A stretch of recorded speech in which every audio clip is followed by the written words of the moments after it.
So in part one, I talked about how I'm going to go through all of these things bit by bit, and I'll do it in short clips, and maybe eventually I'll put it together in one full clip.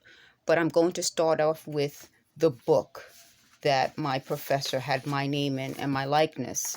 So I'll let you guys see the page, and I don't know if you can see this clearly, but it definitely describes me. At the time I had braids in my hair, and I was a very talkative student who had provocative questions, so it definitely was my likeness.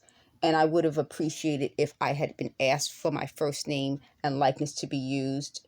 My grandmother used to cook banana pancakes, and that's also in the book, and that's something that I would never have wanted people to know about unless I put it out there. So there are a lot of things, but let me show you some more things that prove that this is me at that time. So I will pause this and get right back to it. Okay, so I'm going to show you guys. Well, by the way, I will do a video on this this craft that I made this at some point, but right now I just want to show you more information about me. So this is me at my graduation. If you can see, I have braids in my hair. So that's my likeness. This is my graduation. I graduated with a Bachelor of Science, and I was given a Minority Student of Excellence award. I was also Dean's List. I was Dean's List multiple times.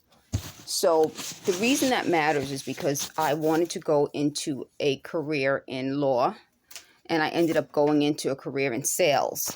And when you are the face of the company, it's best not to have your name and likeness used in a book where you are the victim of sexual assaults and you aren't believed. You know, it's devastating that all of this is coming out now, but I have to thank my stalkers for exposing it, because I had no idea about the book.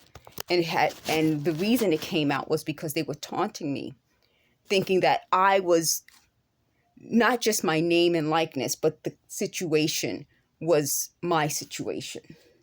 And that's why it's so devastating that in the book, the young woman is raped by, it says, by white boys, and she wasn't believed.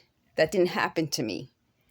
And then there was a break-in into her dormitory. I didn't live in the dormitory, but there was a break-in in my apartment. So I think what these crazy stalkers did was sort of recreate elements of this book and trying to discredit me. It breaks my heart. But that's one element. At 48 years old, I'm shocked, but nothing is beyond belief at this point. So that's part 2 of this series about the book, and I'll go into it more at a later date. But I wanted to let you folks know why it was my likeness, why that was my professor.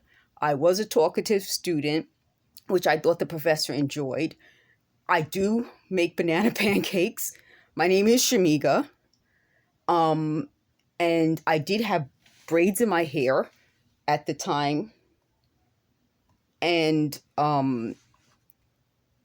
that this is my college graduation picture, by the way. So as you can see, that was me. I did wear baggy clothes at the time. It was in the 90s, and I thought it was cool, and I would wear it again.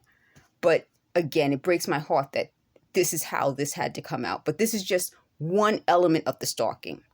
Stay tuned. I'm going to upload another video in a few moments.